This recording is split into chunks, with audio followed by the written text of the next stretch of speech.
Nos acompaña Alejandro Zavala, consultor político, a quien le damos la cordial bienvenida. Y justamente, Informe Confidencial lo ubica al candidato presidente Daniel Noboa en primer lugar en esta encuesta con intención de voto.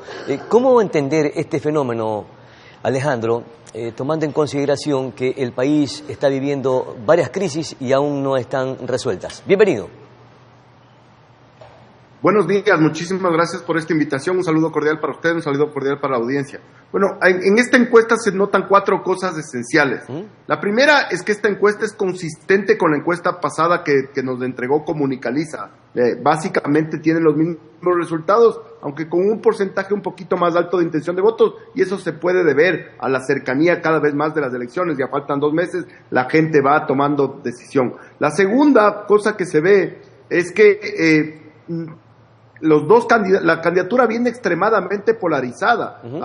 Ni la salida de Jan Topic de la papeleta ha movido el tablero demasiado. Esos votos no se han ido a ninguna de las 2 candidaturas. Más bien, lo que se ve es que el presidente mantiene su primer lugar, a pesar de que el porcentaje es muy corto, está dentro del empate técnico por el margen de error, pero sigue manteniendo el primer lugar, muy seguido de Luisa González.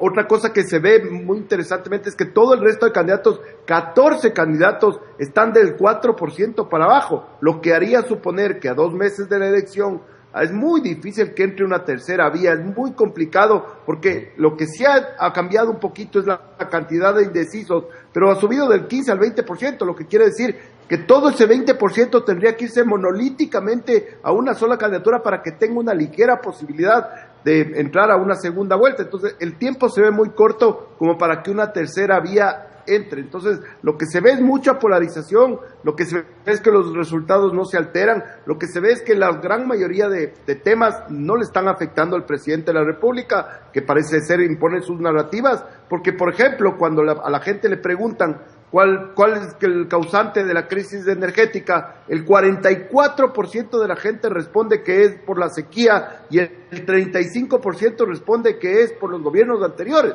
Entonces, evidentemente, si el 80% de la gente no le culpa al presidente por la crisis energética, es que estas cosas no le están afectando y por eso mantiene el liderazgo en las encuestas y el liderazgo en las 2 investigaciones que que se han hecho públicas y que hemos sido capaces de leer. Ya, perfecto. Usted mencionaba, Alejandro, que en efecto esta encuesta de Informe Confidencial coincide en parte con la encuesta que hizo hace pocas semanas Comunicaliza. La única diferencia es que en Comunicaliza lo ubicaba en primer lugar a Luisa González y en segundo lugar, o estaban casi en empate técnico entre ambos candidatos, Luisa González y Daniel Noboa, en estas mediciones.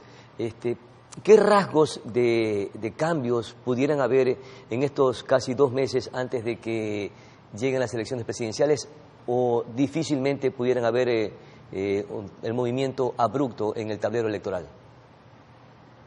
Decirle que las 2 encuestas le ponen primero al presidente y segundo a Luisa González con exactamente los 2 puntos de diferencia.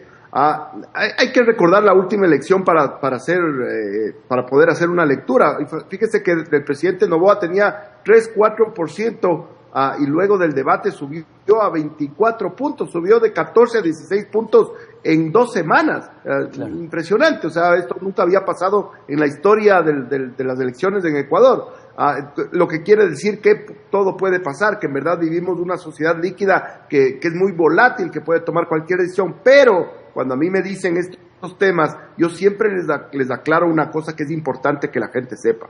Para que entre un outsider, para que entre una tercera vía de la forma en que entró Noboa o de la forma que entró Rafael Correa, por ejemplo, en el 2006, se necesita un escenario social para que eso suceda. Acuérdense que en el 2006 había la muerte de la partidocracia, había caído Lucio Gutiérrez, la gente estaba convulsionada, el aspecto sociológico de la sociedad estaba convulsionado. En este otro caso era la primera vez en la historia republicana que teníamos una muerte cruzada, teníamos pocos candidatos, nunca se había ido el presidente y la asamblea a su casa. Son circunstancias extraordinarias para que pase esto.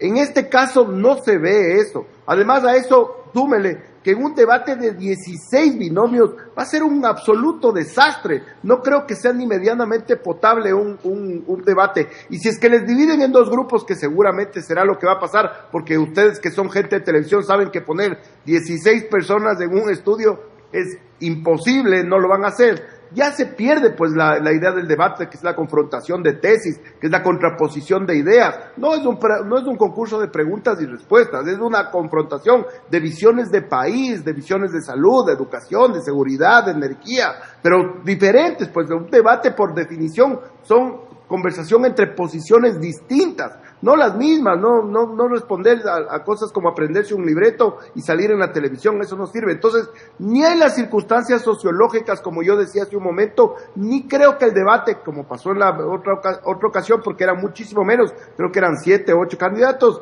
vaya a mover el tablero de manera significativa, aunque otra vez, faltan 2 meses para la elección, la sociedad es líquida, la sociedad es volátil, y todo puede pasar de aquí hasta febrero.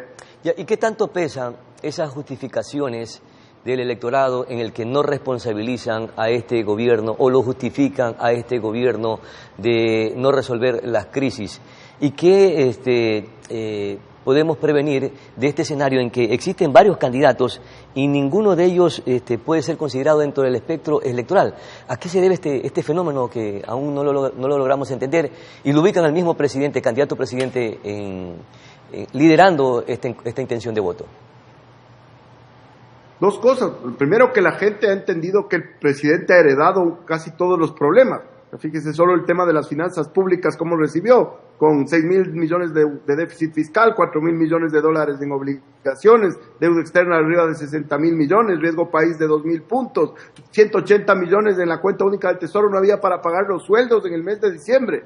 Lo mismo en el tema energético, un parque termoeléctrico absolutamente descuidado, una pésima estrategia de haber decidido solo confiar en la hidroeléctrica con más del 70 y pico % de porcentaje de confiar solo en la energía hídrica. Entonces la gente entiende que primero es un gobierno que está a poco tiempo, después que ha recibido una herencia bastante pesada por lo que vemos, y tercero, que el presidente ha sido capaz de imponer sus narrativas, pues cuando le explica a la gente de la manera en que se han recibido los problemas que ha tenido este país, bueno, la gente entiende que veníamos de un gobierno bastante débil, que se fue con el 13% de popularidad, imagínense, se fue el gobierno del presidente Lazo, entonces ha entendido. Y sobre lo otro, es increíble, es la muestra de que tenemos un sistema electoral fallido. Yo adhiero absolutamente a la propuesta del presidente de quitarle el financiamiento del contribuyente, porque somos nosotros los que pagamos las franjas electorales para que hayan partidos de alquiler, para que hayan aventureros de la política. Fíjese que tenemos partidos políticos que cambian de dueño cada año, cada 2 años se compran y se venden, gente que incluso tiene antecedentes penales. Entonces es una vergüenza el sistema electoral fallido que tenemos, 16 binomios. Si usted sale a la calle en este momento y le pregunta a la gente cuántos candidatos o los nombres de los candidatos a la presidencia de la República, si llegan a 4, yo creo que es mucho.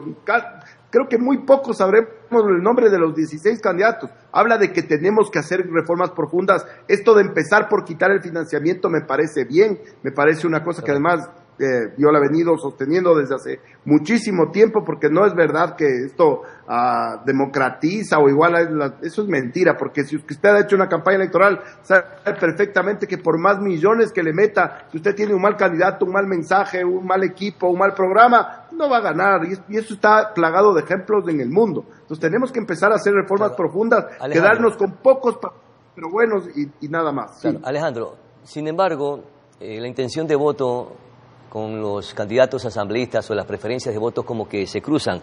RC tiene 29% de intención de voto frente a ADN 25% de intención de voto en asambleístas. ¿A qué se debe este argumento o este nuevo fenómeno electoral? Bueno, normalmente esto se debe al fenómeno montesquiano del sistema de pesos y contrapesos que supone una democracia. La gente a veces piensa que si le da el voto al presidente para que haya una asamblea que en teoría le controle, para que haya una asamblea que fiscalice, entonces le doy el voto al presidente, pero le doy el voto a la oposición para que se controle para que haya este sistema de pesos y contrapesos. Igual también no hay que dejar de reconocer que la Revolución Ciudadana es un partido muy fuerte, el más fuerte del Ecuador, muy bien organizado. Entonces tiene muchísimas bases, tiene raigambre popular. Entonces ese trabajo también en el tema de la asamblea pega mucho más, tiene cuadros más experimentados. Tal vez muchos de los cuadros de ADN son gente joven que recién está haciendo sus primeros pasos en política, son desconocidos la gran mayoría, entonces eso también puede influir, pero yo creo que también la gente sabia y dice, bueno, le vamos a dar la presidencia a Noboa, pero démosle unos asambleístas a la oposición pero para que se controle. Entramos en el escenario de esta confrontación o de estas pugnas y corre riesgo inclusive la gobernabilidad. Miren lo que ha pasado en los escenarios últimos entre las pugnas, el Ejecutivo y el Legislativo. ¿Se repetirán estas escenas entonces? Eso es terrible porque en realidad lo que quiere lo que debería creer la democracia es que hayan estos sistemas de controles. El problema es que no se vuelven sistemas de controles, sino se vuelven sistemas de chantaje. Entonces, fíjese en las declaraciones del expresidente Lasso. Dijo que él tuvo que decretar la muerte cruzada para no tener que repartir entre los asambleístas el país.